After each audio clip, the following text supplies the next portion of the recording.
Hi guys, Rachel here. How is everyone?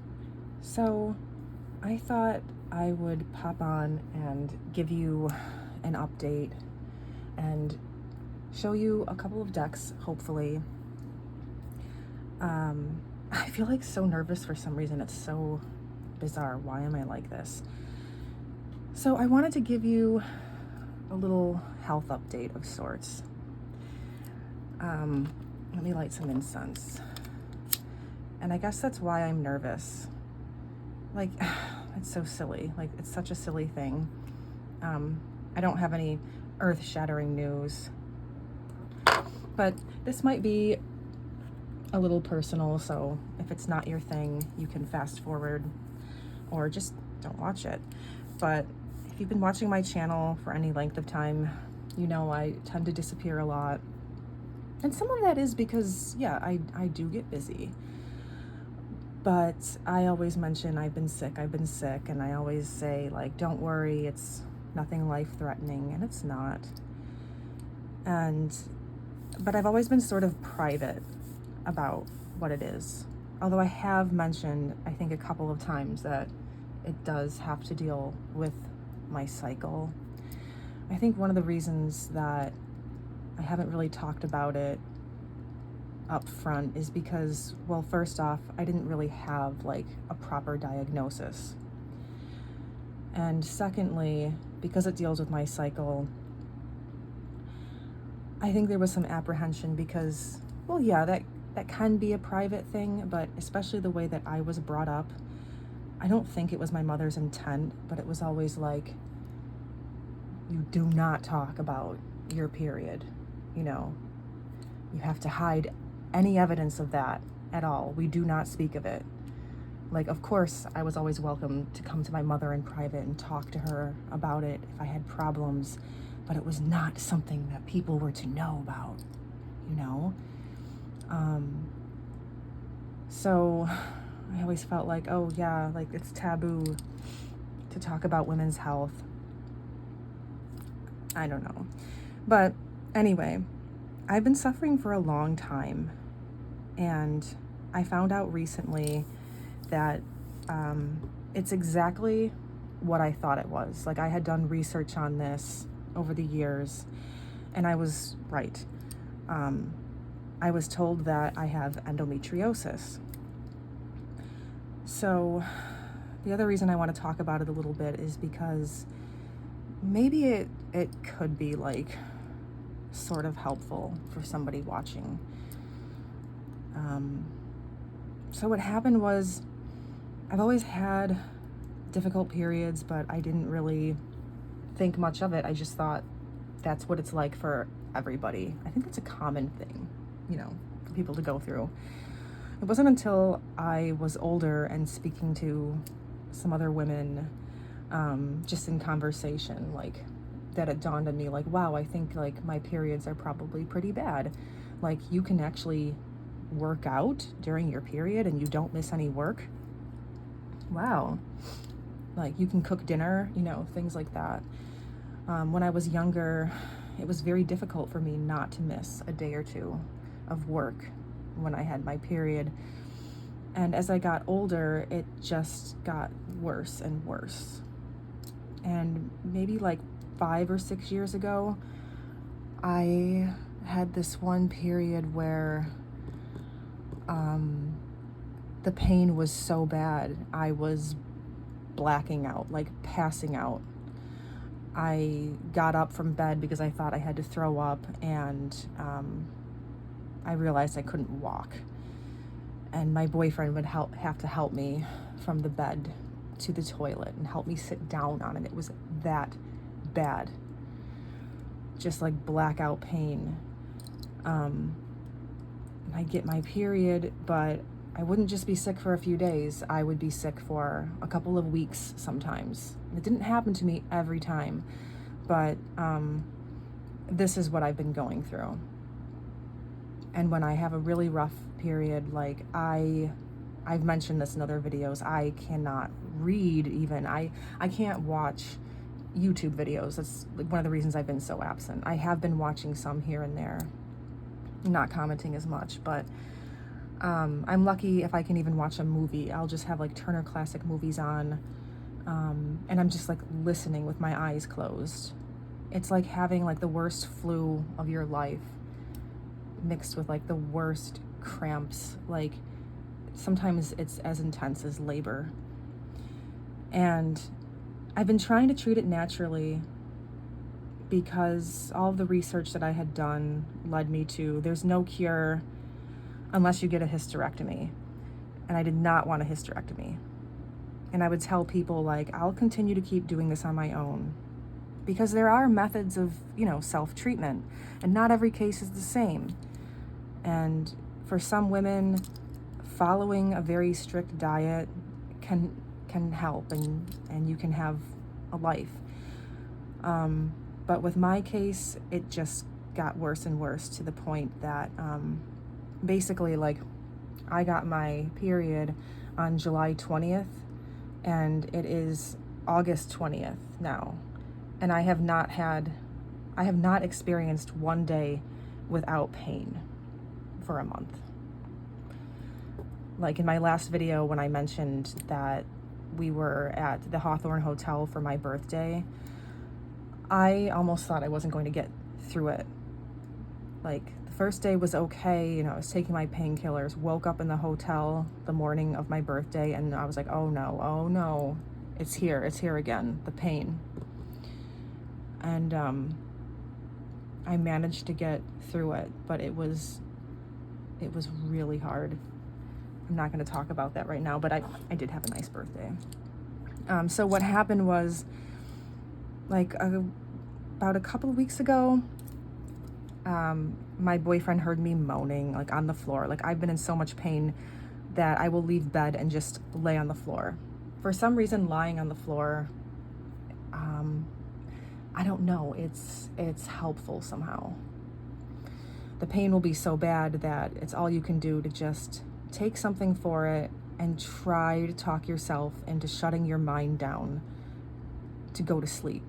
Because when I wake up, somehow the pain will be better. But most days I will be like lying on the floor all day from like 5 a.m. to 5 p.m. And eating has been very, very difficult because almost everything makes me worse. So my boyfriend heard me moaning a couple of weeks ago on the floor, and he was like, Rachel, I think we're taking you to the hospital, okay? We're going to the ER. And I felt like not fighting him anymore about it. And I was talking to a tarot friend about this too, actually, and she had mentioned that actually maybe going to an ER would be beneficial because somebody might see that this is serious. I don't have like a PPC yet. I haven't seen a doctor in years, and I was between health insurance, so I had just gotten coverage. And anyway, so I was in the hospital all day, and they did a pelvic ultrasound, and they told me, they're like, yeah, you have endometriosis, but I'm still gonna go back in on September 17th for an MRI and another pelvic exam. And when the gynecologist came in to talk to me, she was like, you came to the right place. Did you know that you came to the right place? And I was like, I did not know.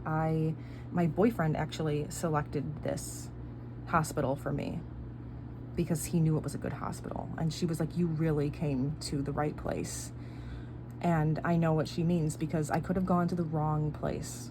Okay, so like when I was in my early 20s, I was going through some really trying times with my period where I was just spotting all the time and nobody would take me seriously. I went to 3 different places and they were all very dismissive. They just told me, go on birth control. They didn't run any tests, nothing. And I was like, no, I'm not going on birth control. I was just devastated. So it was very, in a way, validating to hear. She told me that, this is like one of the worst cases that they've seen, but not to worry. There's help for me, and I'm pretty sure I'm going to be needing surgery. I'm going to be meeting with a surgeon. They will tell me if it needs to be a hysterectomy or not. And you know, for women out there who maybe have endometriosis or were diagnosed with it, I'm not trying to scare you. Like, my case is really bad. Not everyone goes through it so severely, but also know that it's like, it's no way to live. Like, I discovered, like, I cannot live like this anymore. It's not fair to my family even. Like, as some of you may know, my boyfriend lost a lot of his vision in 2020. And so when I get sick, like, there's nobody in the house that can drive anywhere, you know? So that's difficult. And my boyfriend and my daughter have been really great about it, like keeping me company and making sure that I'm as comfortable as I can be, bringing me water and food that I can eat, you know. But it's difficult for all of us. So let me show you some stuff while I'm talking. I got the Gentle Tarot when I was in Salem not too long ago because I thought that this might be very nurturing for these times. I just needed a good comfort deck. Like, look at that. These are the kinds of things that, like, the sort of images that I try to visualize when I'm in pain, like picturing myself in a cool valley, you know, a little breeze and some rain. I love the way the bodies are drawn in this deck. Right? It's just, I don't know, it makes you want to take care of the body. Like, there's something sacred about it. Yeah. Like this. Like, it's gonna be okay. Like, somebody's taking care of you. Nature is taking care of you. Nature can also be like not a lot of fun, but yeah, beautiful deck. But anyway, I kind of forgot what I was going on about. I've also been struggling with like some cognitive issues. And they put me on, you know, hormone therapy. So it's like a form of birth control, and not to knock it or anything, but I've never been on it in my life. I was always too wary of the side effects. And I'm trying to figure out if it's alleviating any of the symptoms or not. I think that it's affecting my mood. I'm just feeling like really sad, sort of dark, a little claustrophobic. Oh, like that.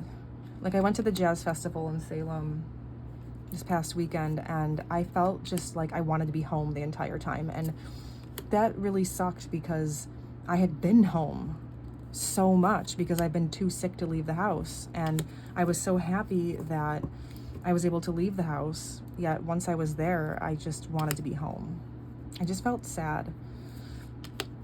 And we were with some friends, and it was really hard for me to engage. Luckily, my one friend was really understanding of it. She knows what I've been through, and she knows how like birth control can affect your mood. And I was like trying to play skee ball with my daughter and her friend in the arcade, and I had just played skee ball the week before, and I killed it. Like, well, no, I didn't really like do that amazing, but I love skee ball. And then like a week later, I was lucky if I could get the ball to even like go up the ramp. Like, it was like my hand wasn't releasing the ball, and it was like rolling all over like the arcade. It was nuts, and that kept happening repeatedly. And then I don't know, I gave my daughter the rest of my tokens, and I was like, I'm just gonna walk along the beach and watch the sunset. And I was like, okay, this is just not me. I love this. 10 of Thunder. I hope you can see the cards too. I know in the last video I had this annoying reflection going on, and you probably couldn't see the cards. I'm so sorry. But yeah, for any of you out there who suffer through this, or maybe just really bad periods, or like uterine fibroids. My boyfriend for a time thought maybe it was the fibroids, because of the way they press on certain organs, and make everything worse. It's all hell. So if there's no one out there listening to you, just know that I know, I understand. And if you're going to go and seek, you know, help for it, just make sure that somebody listens to you. Make sure someone listens to you, because you really need to be heard. Don't let them dismiss you. I was very lucky to have the partner that I have, to make sure that I went to a really good hospital. And they told me there that they have like amazing endometriosis specialists. So they're going to do their utmost. Because she told me, she's like, you've been through hell. I can tell. Like, you know, she'd seen the results from the pelvic ultrasound. And she's like, I honestly, I don't know how you've lived this way for such a long time. And, you know, I don't either, but it's sort of like day to day, you know.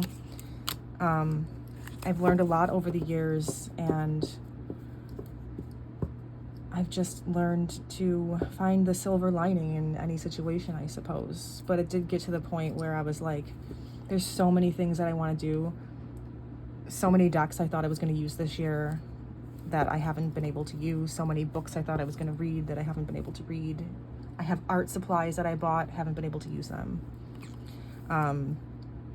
See, I love using this deck intuitively, because there's something about the images here, especially while being in so much pain, that I'm able to sort of like block out the keywords that I tend to just autopilot here in my head, like certain keywords that I like to associate with certain cards that work for me, like light and shadow aspects of it, depending on how I'm feeling. But with this, I'm like, yeah, I'm just floating in the ocean, taking in any experience that I can, and I'm just trying to relax. There's always something good, like, to absorb or something. I don't know, but I finally figured out a trick with the pain. This was how I was able to go to the jazz festival the other day and the fusion festival the week before. If I get up early in the morning and take painkillers before the pain really starts, if I stay ahead of the pain, then I'm good. However, I have to continue to stay ahead of the pain throughout the day. So that means I'm alternating between ibuprofen and Tylenol all day long, like every 4 hours. And I don't want to be doing that all the time. I mean, like, I guess it's safer to do like the, you know, piggyback the ibuprofen and Tylenol, but that's the only way that I've been able to function. And even then, I'm still feeling some pain, but I can function. I don't want to die. So let's see, what else do I want to show you? Oh yeah, this was my reading from last night. This is the Thoth Nebula and the Softest Shade Oracle. Like, look at this, moon. I thought that this was perfect. I don't know if I can get it all in the shot. But yeah, I was like, I want to use this deck. I haven't used it much. I've been so sick. Like, almost the only thing I've been using is my Thoth. But yeah, grass isn't greener. Sometimes the grass is greener elsewhere. In most cases, it is not. Use your discernment. Home, a place where we can be our most vulnerable and true selves, the place we long to go to at the end of the day. There's a path for everyone, and my path leads me back to you. Finding your way back home, orbiting one another, drawn to each other, revelations about yourself. So like for me, and what I was going through, like this was all like just so very perfect. And I have like a small little journal page about it. Like, I want to put some washi down and stuff, but so beautiful.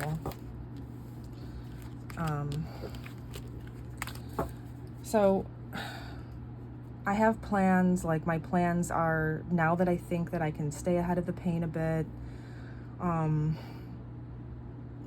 have some videos I want to make. I have some VRs, like some book tags. I'm not going to be filming like a lot of videos, but hopefully I will be around a little bit more. And I just want everybody to know that, like, I'm thinking about everybody. I miss everybody.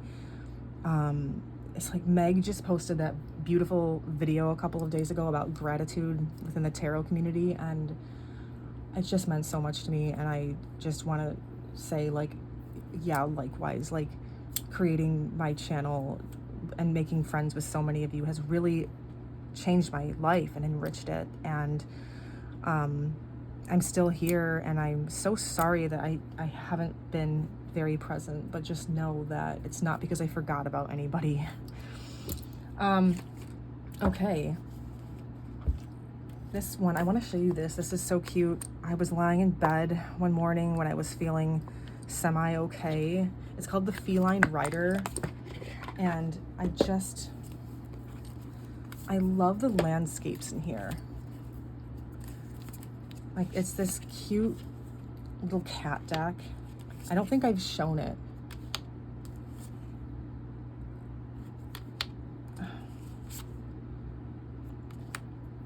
Yeah, I've just been reaching for cozy decks like this. Like, see this King of Wands? Like, I could be in that little world. Like, I want to be there.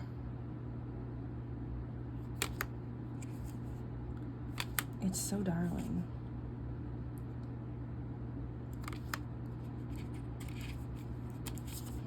Two of Pentacles.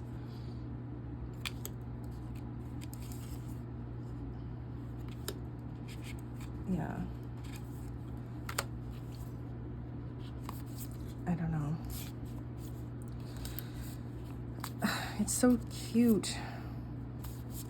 I can't think of anything to say about it.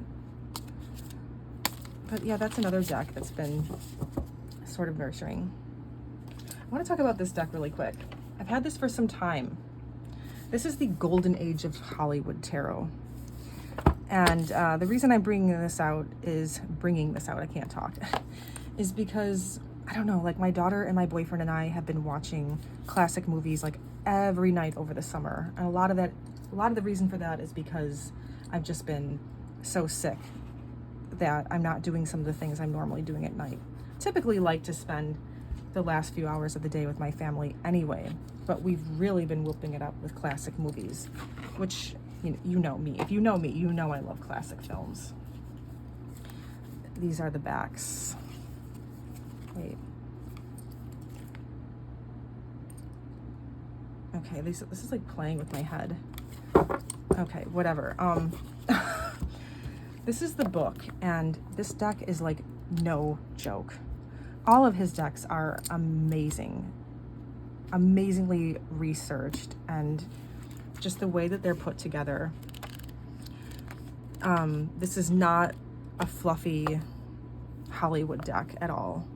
He goes into like the histories of the studios, and he talks about like the House Un-American Activities Committee and stuff like that. Let me see if I can read a little bit of the beginning to you, just a bit, okay, so you get an idea. I have not really read this book. I've read just a bit. As for the first prerequisite, the formation and operation of the studio system in Hollywood is generally held to be the golden era of American filmmaking. The studio system coincided with the advent of sound in motion pictures, which, though slow to get off the ground initially, became the way all films were made seemingly overnight. One of the principal factors giving the studios so much power was called vertical integration. They owned almost all the first-run theaters in the major cities in the U.S., essentially running a monopoly on the production, box office, and distribution of films in America. While efforts were taken early on to dismantle this monopoly, the U.S. government under FDR was reluctant to destabilize an industry so valuable to the morale of the nation during the Great Depression. The reign of the studio system came to an end when the Supreme Court at last ruled against their monopoly in late 1948. This then firmly locates the era of the Golden Age of Hollywood Tarot within 2 decades. beginning with the successful introduction of sound in 1929, the jazz singer, to the dissolution of the studio system's vertical integration in 1949. As for the second prerequisite, Hollywood at its most prolific released over 400 films a year. That's a lot, guys. Arguably a diverse enough subset in and of itself to construct a tarot. But of course, a number of larger considerations remain, such as how many of these films has anyone ever seen? Do they deserve renewed attention? And do they stand up to scrutiny? For our purposes here, the crucial aspect to keep in mind about films is that they are not natural. They do not develop organically in nature. They are the constructs of artisans whose main intent, when all is said and done, is to make money. Yeah. Any interpretation and representation of reality, even if it be of the highest art, becomes, insofar as it strays from truly reflecting reality, propaganda. To this, Hollywood is no exception, which is why the creator of the Golden Age of Hollywood Tarot has not utilized only Hollywood films, their plots and characterizations, but also the lives of the producers, directors, writers, and actors who made those films. The real-world passions and politics from whence these films sprang provide a very necessary corrective to the mistruth Hollywood purveys on screen. So yeah, keep that in mind when considering cutting some classic films some slack, regarding representation of certain political situations and diversity and things like that, because it's not all up to the writers and the directors, it's up to the studios, like the producers, and what's going to sell and what's going to pass, the censure and all that. So I'm just going to show you some cards, and I think I'm losing my voice. I think I'm getting sick. I think I'm coming down with a cold, and hopefully not. And best years of our lives. So some of these cards are films, some of them are actors, some are Snow White, Flying Down to Rio, Fred Astaire and Ginger Rogers. Yeah, we just watched a Fred Astaire, Ginger Rogers the other night. Top Hat. Citizen Kane. Who doesn't love Citizen Kane? I love Orson Welles. Hang on, I need a sip of water. So yeah, I hope I'm not getting sick. The other thing about all of this is that Honey Lou is going to be here in a few days, and I'm so excited, but I was really sad a couple of weeks ago because I'm like, the way I was feeling, I was just like, oh my God, am I even going to be able to leave my house to go meet up with her? Like, I'm sure she's still going to have a really great time, but I really wanted to meet her. It's a Wonderful Life, Laurel and Hardy, the Ace of Spades, the stuff that dreams are made of. Oh yeah, Maltese Falcon, Jezebel. We just watched this movie last week. My daughter says that this is Bette Davis and Henry Fonda. She said to our friend when we were out for dinner the other night in Salem, she said that her favorite actresses are Barbara Stanwyck, Bette Davis, and Vivian Leigh, and her favorite actors are James Cagney, Laurence Olivier, and Henry Fonda. Mr. Smith Goes to Washington. Yeah, my mother loves Jimmy Stewart. Not that I don't, but it's just like whenever I see him, I think of my mom. Lost Horizon. Casablanca, of course. Mildred Pierce. There's James Cagney, White Heat. It's such a good movie. Oh my God, he's so amazing. Myrna Loy, love her. Lauren Bacall, another badass. And there's Humphrey Bogart as the King of Spades. How perfect. Mutiny on the Bounty. I was just watching this today, actually. And Charles Lawton is one of my absolute favorites of all time. He's just mesmerizing to watch. Like, in any role, he just becomes that person. Gene Tierney. Vincent Price. Oh yeah, I know this movie. I forget the name of it, but my boyfriend was watching it not too long ago. The Grapes of Wrath. It's been so many years since I've seen that. Oh, Tyrone Power. The Razor's Edge. Dinner at 8. My daughter needs to see that still. The Women. It's a fun one to watch. It's fun. It's just all women. There's no men. Like, the drama is all about the dudes, but it's just a bunch of women. It's fun. Wizard of Oz, of course. William Powell. Oh my gosh, he's so much fun to watch. I love William Powell. Spencer Tracy, one of the best. There's Citizen Kane again. Orson Welles is like, do yourselves a favor and go and YouTube his interviews, like with Dick Cavett and others. Fascinating. The people that he knew. I mean, aside from being a genius, just do yourselves a favor. Mae West, of course. Cleopatra, the Empress.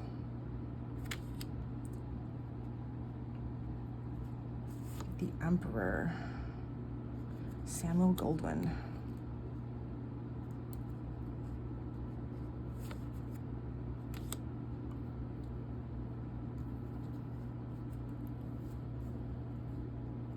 Will H. Hayes, the Hierophant. Oh yeah. Isn't that about like the code? Yeah. The fun code. We've been watching a lot of like pre-code films. You can't always tell, but there was like a couple we were watching and Eleonora, she looked at me and she's like, "What are you showing me, Mom?" I mean, she was laughing about it, but the Screen Actors Guild. See, this deck is amazing. Experimental film, The Hermit.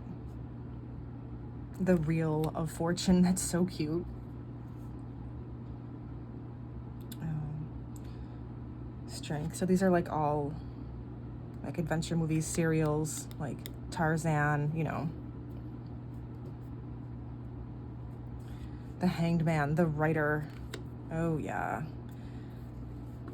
Yeah, like there were like a lot of writers that were blacklisted during like the House Un-American Activities nonsense. Death, Why We Fight. Yeah, okay, here, I think that's Leslie Howard, and they mentioned, yeah, Carole Lombard. They both died in plane crashes during World War II, and they were both, like, overseas, you know, promoting war bonds and stuff, and it's been said more than once they don't think that those plane crashes were accidents. Amazing deck. Temperance. Technicolor. So much fun. The Devil. Oh yeah, House Un-American Activities Committee. Murdered by Television. Yep, television was pretty taboo in the beginning, you know, it was a topic. Awake and Sing. Method Acting is the star. Okay, cool. The Academy Awards is Judgment. So funny. The World. Theater. Double Indemnity. Yeah, there's Barbara Stanwyck. And we just watched that movie a couple of weeks ago. Ace of Cups, King Kong. My Man Godfrey. I was just telling my daughter she needs to see this. William Powell again, and Carole Lombard. And William Powell, man, like, so he was married to Carole Lombard. And they divorced, you know, and she married Clark Gable. And then, like, everybody knows he was engaged to Jean Harlow, and Jean Harlow died. He was devastated. But Carole Lombard also died in a plane crash, and I think 1942. And then I read, I could be wrong, I think my daughter read about it, that William Powell's first wife also died in like the same year, 1942. So that's a lot to live with. Aw, Are You a Mitty? The Secret Life of Walter Mitty. Oh, so cute. I love Danny Kaye. Cary Grant. Who doesn't love Cary Grant? City Lights. If you haven't seen City Lights, Charlie Chaplin, oh my gosh, it's so funny. Yeah, but it's a beautiful story. James Stewart, Knight of Cups. Carole Lombard, Queen of Cups. There he is, King of Hollywood, Clark Gable. Yeah, my daughter's like not sure what she thinks of Clark Gable because she doesn't like mustaches. I love Clark Gable. But yeah, when I was a girl, I was not a fan of the mustache either. Robin Hood. This is such a beautiful, fun Robin Hood. Errol Flynn and Olivia de Havilland. So my boy Claude Rains is in it. Betty Davis, Dark Victory. Jack Benny. Oh, I love him. He's so adorable. The Ace of Discs, Gone with the Wind. Of course, you have to have Gone with the Wind. Grand Hotel. Such an iconic film. Bringing Up Baby, Katharine Hepburn and Cary Grant. I mean, who doesn't love Bringing Up Baby? Cabin in the Sky. I was just talking about this movie, I think in one of my wrap-ups from last year. Oh, it's so much fun. Shirley Temple. Katharine Hepburn, of course. Who doesn't love her? The Fools, the Marx Brothers. I'm a sucker for the Marx Brothers. Yeah. They get me every time. John Wayne. I grew up with a grandmother who loved Westerns, and I've seen more John Wayne films that I ever need to see. I've seen so many of the really, really early ones, like the ones that were like under an hour long. What is this card? I know that it's like the horror films, but maybe it's the Ace of Wands. Sorry, it was hard. Some of these are a little hard to figure out, but see, that's a ace. I think it's the Ace of Wands. Yeah. You have like Dracula, Frankenstein, Bride of Frankenstein. Cool.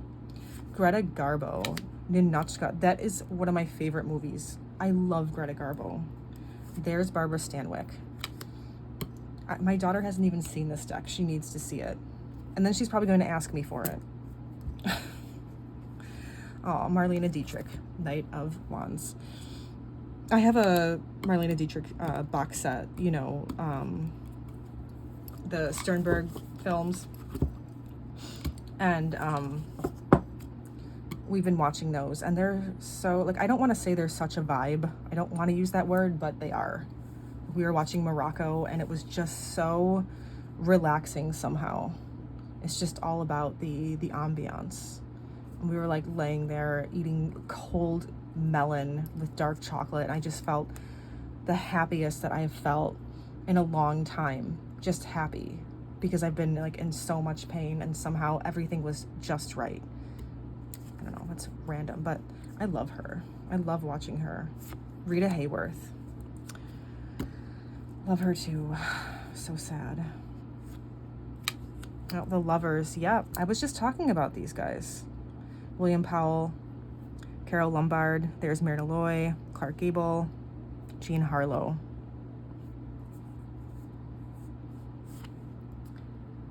Hollywood. The Moon. That is cool. A Star is Born. Oh, yeah, that's the original one, like the one before the Judy Garland, Frederick March and Janet Gaynor. Yeah. W.C. Fields, Knave of Wands. For Whom the Bell Tolls, Gary Cooper. Sullivan's Travels.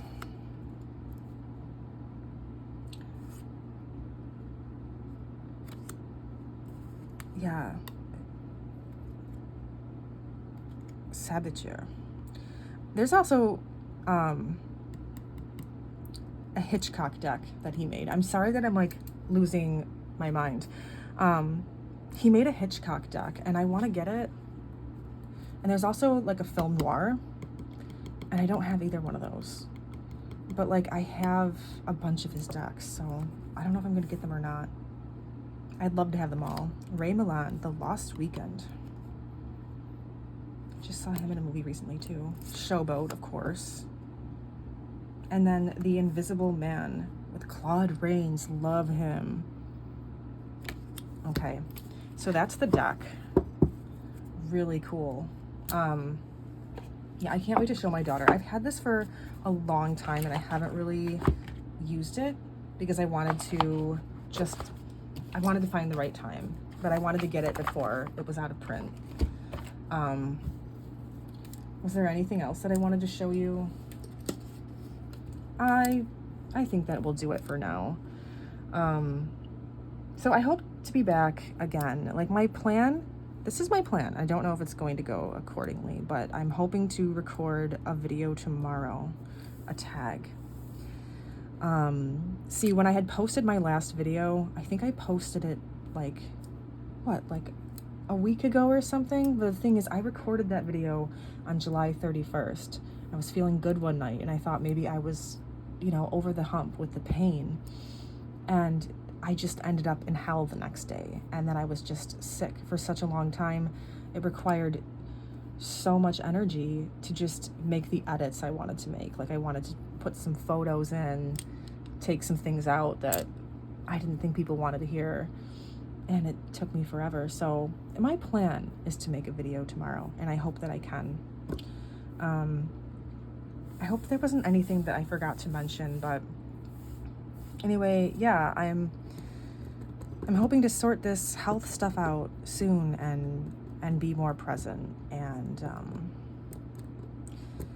I mean, I tend to only make videos when I really, really want to. So rest assured, like I really, really wanted to do this, and I was feeling well enough tonight to do it. And I think tomorrow's going to be good too. I think I'm figuring some things out. If you don't hear from me for a while, like, don't worry. I'm probably just not well, but I'm okay. I'm okay. And I have some things lined up to regain my life.